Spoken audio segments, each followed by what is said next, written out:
Dans cette nouvelle émission des municipales, la dernière avant l'été, deux invités en plateau pour m'accompagner aujourd'hui. Alain Jage, bonjour. Vous êtes maire communiste de la Verrière, et Pierre Le Guérinel, bonjour. Bonjour. Vous êtes vice-président de l'UDI départementale, l'UDI qui a tenu le vendredi 12 juillet une conférence de presse autour de son nouveau président, Alain Richard, Arnaud Richard, pour parler des orientations que souhaite prendre le parti de Jean-Louis Borloo. On en parlera dans quelques instants. Alain Jage, tout d'abord, est-ce que vous serez candidat en mars 2014 à la Verrière? Oui. Gros suspense. Non, il n'y a pas de suspense. Je suis élu depuis 2 ans, donc évidemment, je serai candidat. Alors, en plus, avec un certain avantage, je me partais avec un certain avantage, puisque les deux sections verriéroises du Parti communiste et du Parti socialiste se sont associées à votre candidature. C'est une bonne nouvelle. Oui, c'est vrai que c'est même la première fois depuis longtemps, en tout cas, que 2 formations politiques déclarent aussitôt leur intention de partir ensemble à la municipale. Et aussi vite, c'est vrai. Et aussi vite, dans des bonnes conditions. Alors, c'est quoi les bonnes conditions? Les bonnes conditions, c'est-à-dire que des conditions de confiance, puisque nous avons déclaré que nous souhaitions travailler avec les Verriérois sur un programme, une liste, de manière ouverte, ensemble, et donc en confiance. C'est la confiance. Oui, parce que vous le disiez, effectivement, c'est pas fréquent. En mars 2008, votre prédécesseur, Pierre Sélincourt, l'ancien maire, qui, je rappelle, a quitté la mairie il y a un peu plus d'1 an, avait dû faire face à 2 listes de gauche, celle menée par Foussi Moussa, et puis 2 listes, puis une liste aussi menée par Pascal Gervoin. Alors, il l'avait emporté, lui, au premier tour, Pierre Sélincourt. Il avait quand même 3 listes face à lui, avec 50,75% des voix. Du coup, dans quel état d'esprit vous partez? On part, comme dans toute élection, vous savez, il faut d'abord la gagner, donc il faut s'y préparer. Il est encore tôt, on n'est pas encore en campagne, il y a le temps, il faut encore gérer les affaires communales. Mais on part confiant d'un bilan que les Verriérois ont l'air de juger bon, et puis des projets, des perspectives sur lesquelles les Verriérois semblent en accord. Donc c'est des bonnes conditions. Je reviens sur cet accord PCPS. Ça s'est déroulé comment, les négociations? Comment ça se passe dans ces cas-là? Ces deux sections se retrouvent, il y en a une qui appelle l'autre en disant j'aimerais bien te rencontrer pour qu'on parle des municipales. En réalité, c'est beaucoup plus simple que ça. On se parle régulièrement. Heureusement d'ailleurs, on se parle régulièrement, et puis à un moment donné, on se dit il est temps de se dire les choses, c'est-à-dire de marquer une volonté, un accord, et donc on s'est retrouvés il n'y a pas très longtemps pour se dire le moment est venu, avant l'été. J'avoue aussi qu'il y avait la volonté d'afficher une volonté de rassemblement, de regroupement, et peut-être d'exemple à l'échelle de l'agglomération. Alors, exemple à l'échelle de l'agglomération, vous pensez à Magny-les-Hameaux peut-être quand vous parlez Par exemple, je pense que c'est bien que la problématique ne devrait pas se poser à Guyancourt. Boutrape aussi, ça peut être aussi... Écoutez, moi je pense que les formations de gauche, Parti socialiste, Parti communiste, écologiste, Parti de gauche, ont intérêt à se rejoindre, à se regrouper et à prendre le temps, surtout, de travailler sur des éléments de programme. Je crois que ce qu'attendent les habitants, c'est pas tant la petite salade interne pour savoir comment vont être composées les listes et les responsabilités. Ils ont envie de savoir comment les projets vont s'élaborer et savoir s'ils vont pouvoir participer à cela. Et donc, il faut partir un petit peu tôt pour se mettre en condition de travailler ensemble. Alors moi, je m'intéresse quand même un peu à la salade interne, sur ma question. Quand on est un accord comme ça entre PC et PS, on se doute que... Est-ce que les places sont déjà définies sur les listes? C'est-à-dire, vous êtes PC, donc vous serez tête de liste, le numéro 2 sera plutôt PS. Est-ce qu'il y a un échange comme ça, paritaire, entre les deux partis? J'ai parlé de confiance tout à l'heure, et justement, nous n'avons pas fait cela. Nous avons dit ces questions-là, elles viendront le moment venu, les répartitions. Bien sûr, on s'est mis d'accord sur le renouvellement du maire, donc que le maire soit tête de liste, ça va de soi, c'est comme le préalable d'un accord. Ensuite, pour le reste, non. Nous avons dit notre accord, il porte sur notre volonté de travailler ensemble au projet et à la constitution de la liste, sachant que vous savez très bien que dans les petites villes, mais dans les grandes également, aujourd'hui, ce ne sont pas que les militants des partis qui forment les listes. Aujourd'hui, il y a des gens qui ont envie de se retrouver sur un projet, qui ne sont pas adhérents d'une formation politique et qui ont envie de participer à la démarche d'action municipale. Donc voilà, tôt, on fait dans l'ordre, d'abord le projet et puis ensuite la liste. On va parler aussi un peu des enjeux de campagne, en tout cas qui se dessinent, et on les devine avec tous les changements que la ville connaît depuis quand même quelques mois. Mais sur vos concurrents, les listes concurrentes, est-ce que vous avez des échos? Parce que l'UMP, par exemple, alors vous n'êtes pas représentant, Pierre Le Guérinet, de l'UMP, vous êtes représentant de l'UDI. Mais malgré tout, sur la droite, l'UMP n'a pas encore désigné de tête de liste sur la Verrière. On évoque Nicolas Dainville, qui s'est fait connaître sur la commune en lançant le collectif La Verrière pour la famille. Il fait aussi partie d'Ensemble pour la Verrière. Il s'intéresse beaucoup aux notions d'emploi, de cadre de vie, de famille, etc. Est-ce que c'est une candidature qui n'est pas encore annoncée, l'intéressé d'y réfléchir à cette possibilité, mais est-ce que c'est une candidature qui vous fait peur, celle de Nicolas Dainville? Écoutez, quand un inconnu commence à s'intéresser à la Verrière et aux Verriérois et arrive avec effectivement cette démarche de contact et autres sur des thèmes divers, mais on regarde, on voit bien que, en tout cas j'ai l'impression que du côté d'Elancourt, on regarde attentivement, j'ai l'impression qu'on y prend une place assez active. Alors oui, vous dites ça parce qu'il est lié à Jean-Michel Fourgoutte, il était son ancien assistant parlementaire. Bien sûr, c'est pas ce qu'il dit, il se présente évidemment pas comme ça, enfin c'est pas très compliqué de voir à peu près d'où il vient, et on sent qu'effectivement Elancourt s'intéresse beaucoup à la Verrière, très bien, moi qu'il y ait des candidats et qu'il y ait une liste UMP me paraît tout à fait normal en démocratie.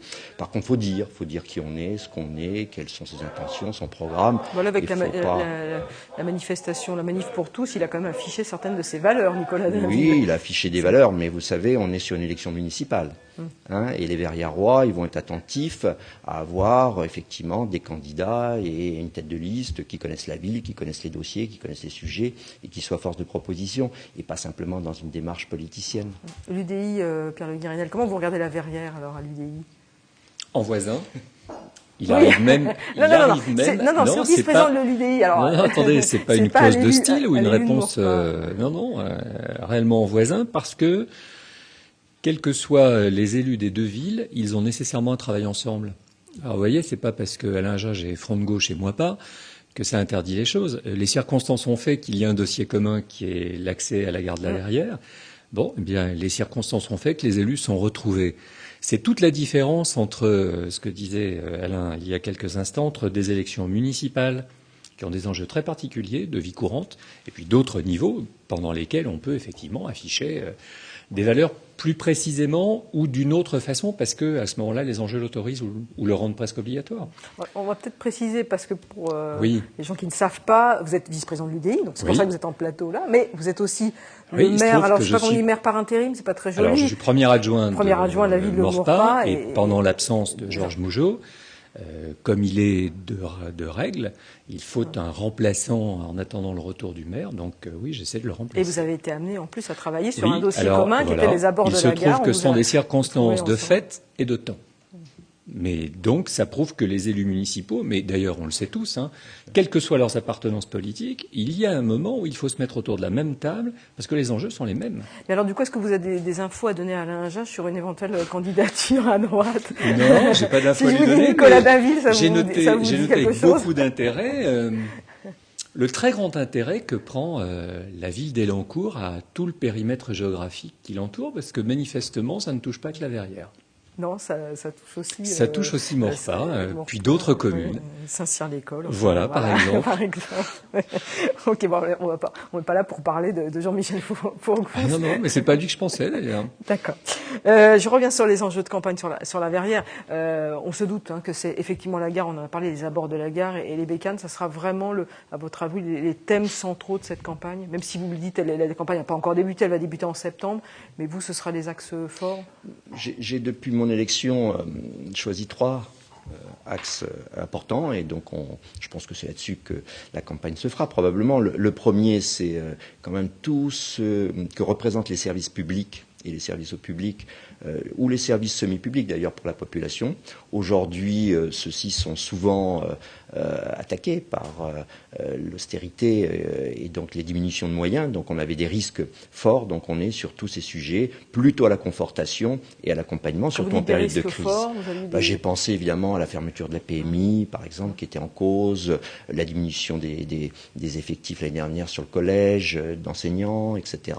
Donc tout ça, c'est un travail que nous faisons, mais nous essayons plutôt de conforter le service public, parce qu'aujourd'hui, les habitants ont besoin de ce service public. Avec la bonne nouvelle de la reconstruction des bâtiments de la MGEN, ça c'est une bonne nouvelle. Tout à fait. Alors ça, c'est pas tout à fait un service public, mais ça y contribue. Ça y contribue, parce qu'on a des très bonnes relations avec la MGEN pour que justement les services, le service privé, à un moment, c'est de l'économie sociale et solidaire, puisse bénéficier à la population. Donc ça, c'est le premier axe.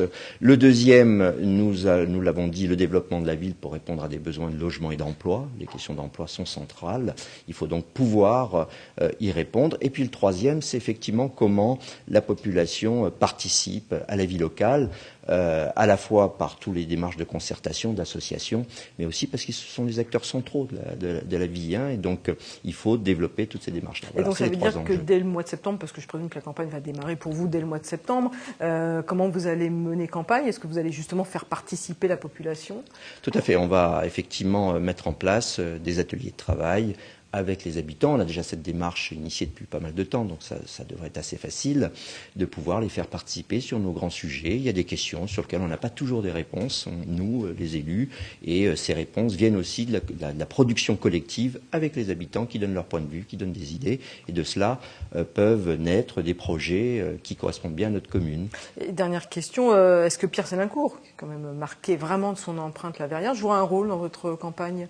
Il sera à mes côtés, c'est évident. Il accompagnera la campagne de par son expérience, sa connaissance de la ville, des personnes. Évidemment, il sera là, bien évidemment. Il n'aura pas un rôle, titre ou de président Regardez, il va occuper vraisemblablement une place importante dans le comité de soutien qui, en général, se crée toujours dans ces campagnes-là pour accompagner l'équipe qui se présente. Tout à fait, pour la continuité. Et voilà. On va continuer à parler évidemment politique dans cette émission consacrée au municipal. On va parler plus longuement de l'UDI avec vous, Pierre Le Guérinel. Mais avant, on va regarder ce reportage consacré à l'UMP qui a désigné certains de ses candidats pour les municipales. On regarde cela en détail. Les premières investitures de l'UMP pour les municipales de mars 2014 ont été connues ce lundi soir. Elles concernent tout d'abord les communes qui ne sont pas détenues par la droite dans le département.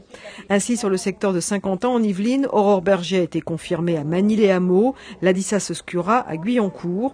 Pour ce qui concerne les villes de Trappes et de la Verrière, les investitures ne seront pas connues avant l'automne. À Bois d'Arcis, c'est Philippe Benassaya, directeur de la communication à la mairie d'Elancourt, qui a été choisi pour faire basculer la commune actuellement menée par le socialiste Claude Vuillet.